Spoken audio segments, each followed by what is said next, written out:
Mock Draft Monday is back with a spicy new mock from PFN's Ian Cummings. Where does Drake Maye go as the number one pick? We'll discuss it next on the Locked On NFL Draft Podcast. You are Locked On NFL Draft, your daily podcast covering the NFL Draft. Part of the Locked On Podcast Network, your team every day.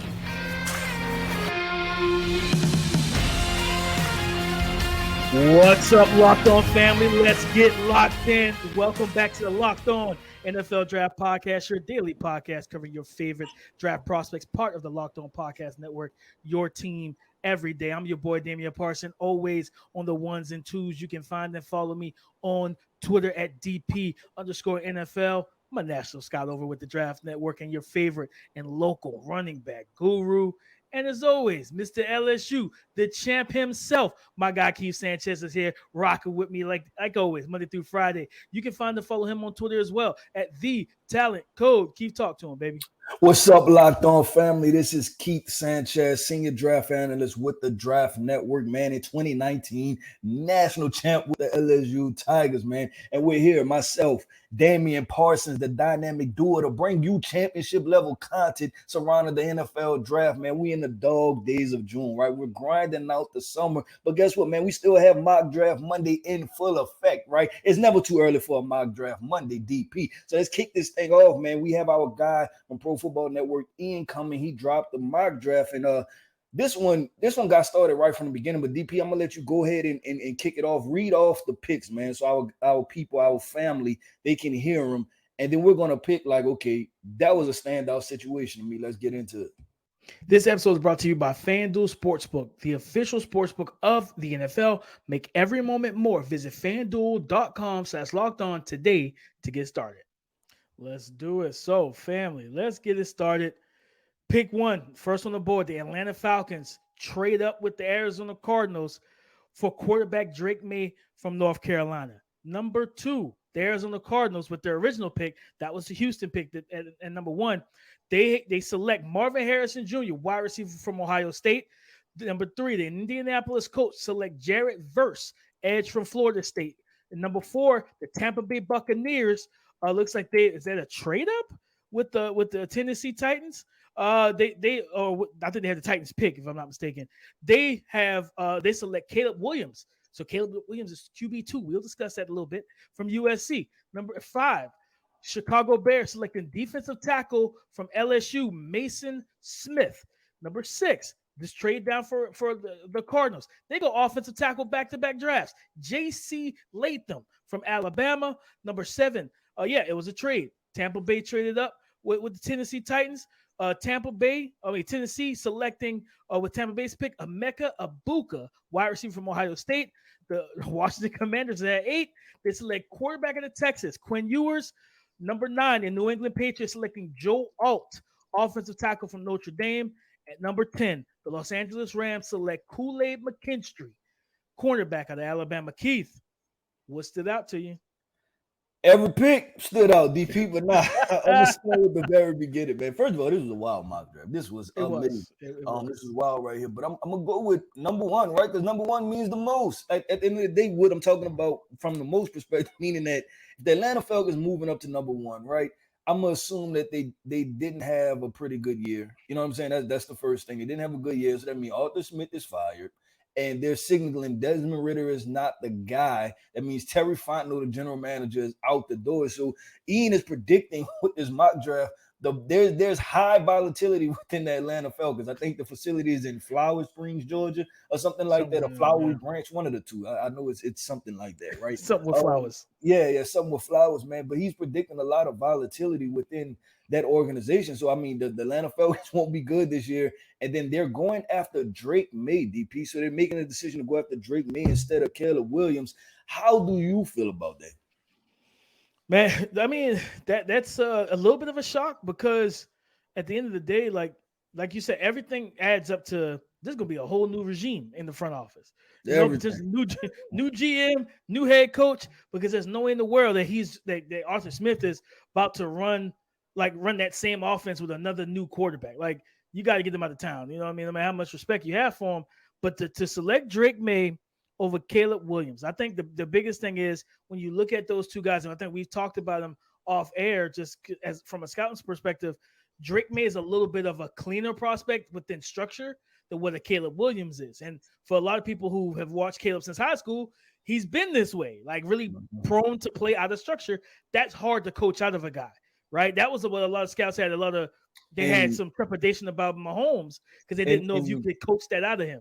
Yeah, and not only that, right? Like that offense doesn't help it go the other way, right? It just maximizes. Like, you know what they say, like when you get more money, you just your habits just get worse. Like it's the same thing within that Lincoln Riley offense. Because you look at all the quarterbacks that came out of that offense, right? You look at Baker Mayfield, holds on to the football, right? You worry about him playing the structure, getting rid of the football quickly. You look at Kyler Murray, right? Holding on to the football. You worry about him playing the structure quickly, right? Spencer Rattler, when he was there, it was the same thing at Oklahoma, holding on to the football. So I don't expect bad habits. Yep, creating bad habits. With DP, real quick before we transition, what was your pick that stood out the most out of those top 10 picks? Man, I'm gonna say I could go two spots, but the Chicago Bears, man, what are y'all doing? You know what I'm saying? Like, wait a minute. So you had the opportunity at 9 in the 2023 draft to draft Jalen Carter, and you traded back to get Darnell Wright and doubled down with Gervon Dexter and Zach Pickens just to draft another defensive tackle in the top 5 the following year. What are you doing? I don't really think this is a good idea. Like, I love Mason Smith, but it's just like from a team building standpoint, what is the plan here? Like, did you already feel like the two guys you selected that weren't consistent in college, they weren't consistent at rookies, and you're like, we can't go with this again? Is Matt Eberflus just like, yeah, maybe we took a swing and we missed, right? So I think that for me, that was the one that stood out the most because, I'm a big fan of Mason Smith, and like Ian talks about, the blend of burst, power, and flexibility at 6'5", 300. But again, you just drafted 2 interior defensive linemen to play the same position as Mason Smith the previous year. So out of top 5 going defensive tackle, well, you could have just gotten Jalen Carter. Just seems like somebody's getting fired soon. I'm going to go real quick before we transition. My last one is going to be J.C. Latham. First of all, love the player. I'm all in on J.C. Latham. Then he was offensive tackle 1 in this draft. I'm telling people now, don't be surprised if you start to hear that because there's a lot of conversation right now about Olu Fashanu, which is well-deserving, and Joe Out. All I'm saying is that J.C. Latham deserves to be in that conversation based off of the play that I've seen. So, DP, with that being said, the Arizona Cardinals going and get another offensive tackle. I like the player. I'm just like, y'all just drafted Paris Johnson, right? I think DJ Humphries is still there. I don't. Are they going to play 3 offensive tackles? I'm not sure what's going to go on. JC going to the right. DJ is getting traded. They're not going to re-sign Josh Jones. Yeah, it's a lot going on. So if that like you can't put it past the Cardinals to do it, right? No, we're talking about a mock draft predicting what teams going to do. It's probably right on par. So you can't. And Monty Austinford was the GM over. He was over with the Titans organization, and we know that they have spent picks on numerous years over the offensive line. Yeah, so you definitely can't put it out of the realm of possibility. It's right on par. It's right on par. But man, look, we're gonna transition, man. Go through picks 11 through 20. Like I said, man, y'all stick with us. Y'all are every day, man. Y'all grinding this thing out. This mock draft Monday. Picks 11 through 20 are just as intriguing, man. They have a lot of curveballs, a lot of what are we doing type situations. So coming up next, man, we're gonna go through picks 11 through 20. Baseball is in full swing, and there's no better place to get in on the action than FanDuel, America's #1 sports book. Because, guys, right now, new customers get a no-sweat first bet up to $1,000. Yes, you heard me correctly. That's $1,000 back in bonus bets if your first bet doesn't win. All you have to do is just go to FanDuel.com/locked-on to join today. If you're a Yankees fan, a Mets fan, or Orioles fan, an Angels fan, whoever you're a fan of, you can make bets on your team, regarding your team, whether it's wins or losses. So what you don't want to do, you don't want to miss out on the chance. So don't miss out on the chance to snag a no-sweat first bet up to $1,000 when you join FanDuel today. Just go to FanDuel.com/locked-on to sign up. Guys, listen, FanDuel.com/locked-on to sign up because FanDuel is the official partner of Major League Baseball. All right, guys, picks 11 through 20. I'm going to go ahead and kick it off. At number 11, the Green Bay Packers select Olu Fashanu, offensive tackle from Penn State.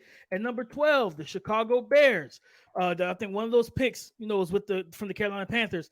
They selected Malik Neighbors, wide receiver from LSU. Intriguing. Number 13, the Pittsburgh Steelers at 13. Woo. They select Dallas Turner, edge from Alabama. Number 14. All right. Minnesota Vikings selecting Jeff Sims, quarterback from Nebraska. At number 15, the Las Vegas Raiders select Cooper DeJean, cornerback from Iowa. 16th, the Houston Texans with the pick from Cleveland select Brock Bowers, tight end from Georgia. At 17, the Denver Broncos select Xavier Worthy, wide receiver out of Texas. At number 18, the Los Angeles Chargers select JT Tuamaloa, from edge rusher from Ohio State. Number 19, Seattle Seahawks select Andrew Mukuba, safety out of Clemson. At number 20, the New York Giants select Rome Odunze, wide receiver out of Washington. Keith, I would like to kick this off. Go ahead. I know where you're going. Go ahead. I got to go to 14. The Minnesota Vikings. I guess they've been watching my Twitter for like the last 2 summers. You know what I'm saying? Because I'm a big – listen – Jeff Sims is my guy. And you talk about being 6'3", 200 plus pounds, a high octane arm, really good athlete. And I talked to people from when he was at Georgia Tech. They said, listen, 4'4", 4'4", 4'5" in terms of the 40-yard dash at 6'3", 220 or 215, 210. But then one of the things I was also told, Keith, is that NFL scouts, when they viewed him, they said this young man has the type of potential to be what we saw from rookie RG3. And that's high praise because rookie RG3 was an absolute stud before the ACL. So the league does view him skill set and traits wise highly. But man, 14th, what that's telling me, Keith, is that he had a great year in that pro style offense with Matt Rule, who's going to run a lot of the run game, under center, stuff that he's not accustomed to when he was at Georgia Tech because that offense was god awful. So, now he's getting some more pro-style concepts, stuff like that, and he's going to put him in the right situations. And not only does he have a good year, then Nebraska has a good year. So scouts are like, okay, he's got Nebraska balling 14th overall. That caught my eye. Yeah, hey, that caught my eye too, DP. And you had a couple points, right? Because you talked about that lets you know that he had a good year in the Nebraska offense. And I'm going to say, no, it didn't. Because Anthony Richardson didn't have a good year, and he still went top 5, right? Like it wasn't like he didn't have a great year, right? Brother. Touche. We talked about Will Levis going number 1 overall, and he was playing bad the entire year, right? So it doesn't necessarily mean that. So I'm going to look at it from this perspective, man. That Jeff Sims, we're going to expect that, maybe we're transitioning to the same thing with Anthony Richardson, right? Hopefully he plays well because you know me, and we're going to have our quarterback conversation when we do our quarterback review tomorrow. I like to see you do it, right? I'm a little nervous taking you that high and you haven't did it. I need to see you do it. Like show me, right? I need you to show me something. But with that being said, DP, Anthony Richardson going that high, right? It may signal, hey, that these NFL franchises are willing to simply just bet on the physical tools that a player may have. And I will even challenge it for this, DP, that if he can go as high as 14, he can go as high as top 5, top 10, right? He can sneak into that other upper echelon. Yeah, he can go to QB3, right? Especially in front of Quinn Ewers, somebody who I've watched. We'll get into him as a player. If you ask me, just right off of I guess just off the field, just looking at the physical tools, Jeff Sims has more physical tools as far as his arm and his athletic ability. And then another thing, right? Storylines matter, DP. We're talking about a RG3, right? Everybody wonders that's one of the, because there was a Twitter, people put those questions out there and they kind of go viral. Yeah. There was a situation of, one player where injuries kind of took hold of his career.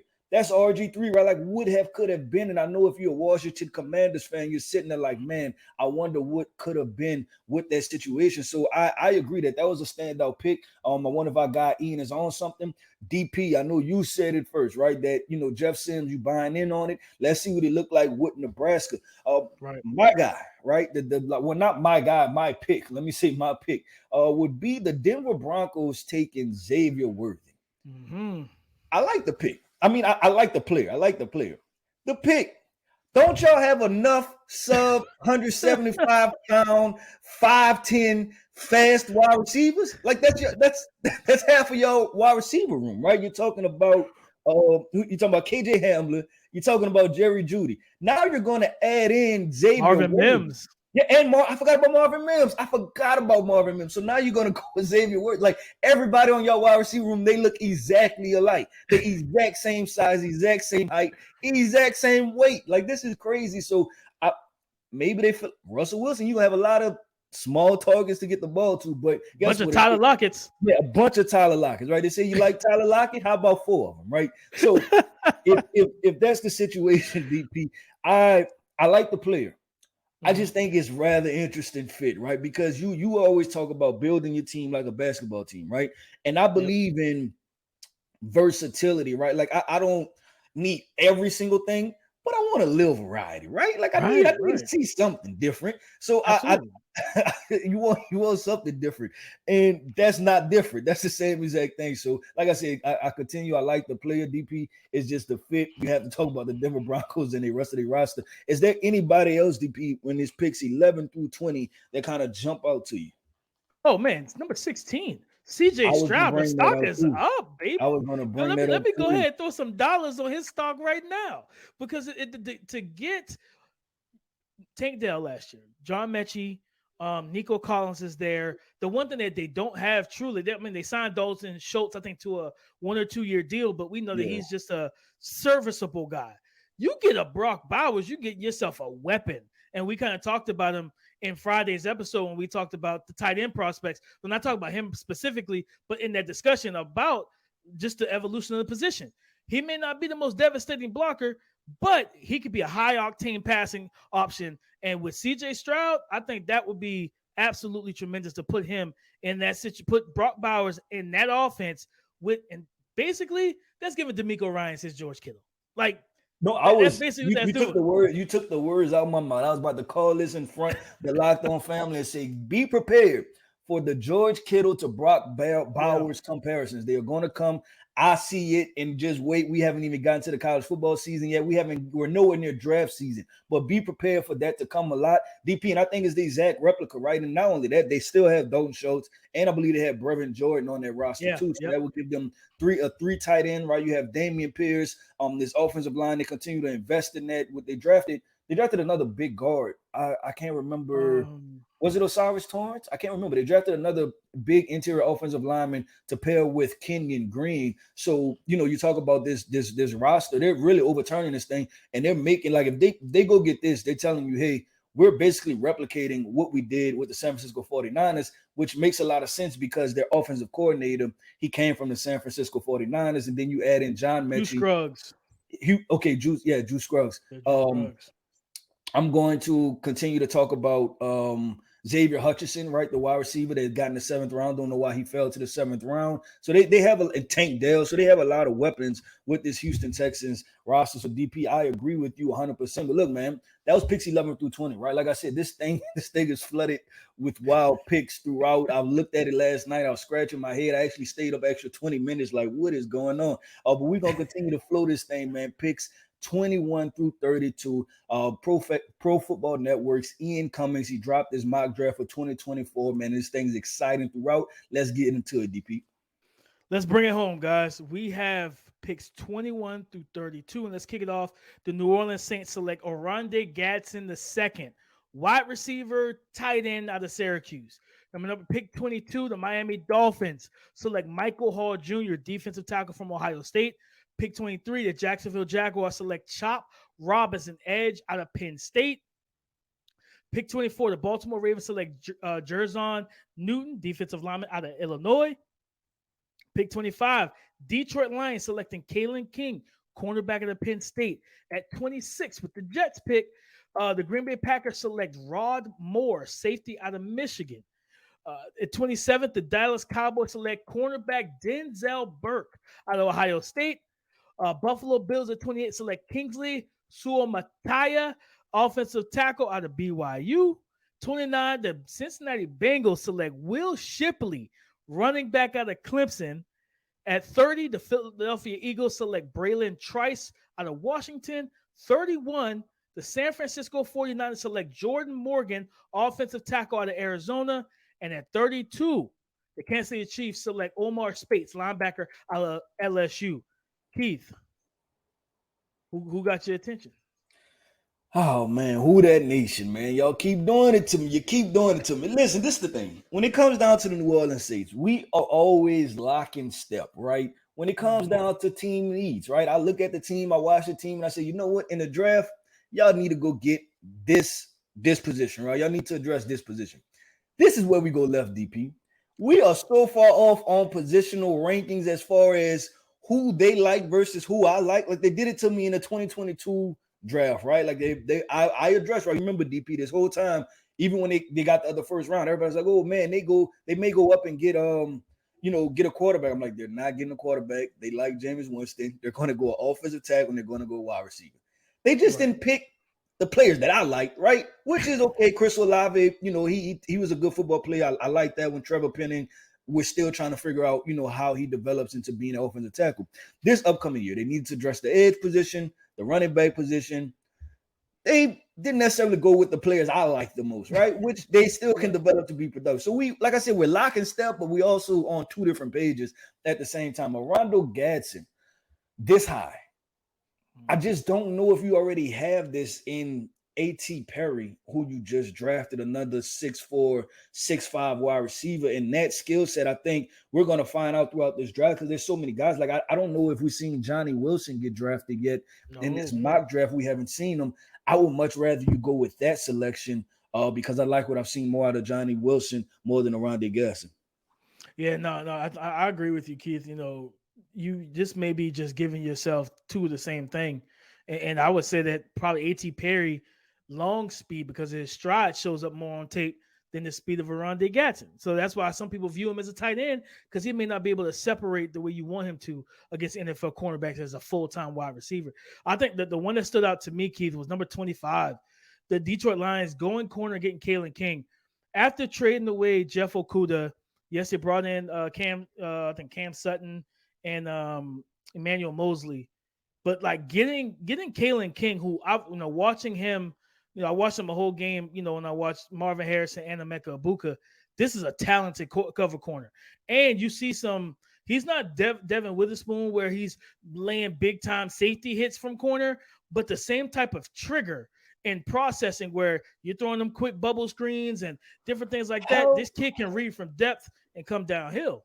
And I know you haven't dove all the way into him, DP, but he has a rather interesting build. I think he was listed at 5'11", 200 pounds or something like that. How is he as a cover guy? Because usually we see corners 6 foot, 185, right? Or 6'1", 190 or something like that. So how do you feel about the just Kalyn King as far as a cover corner? I think he covers well. He plays man coverage well.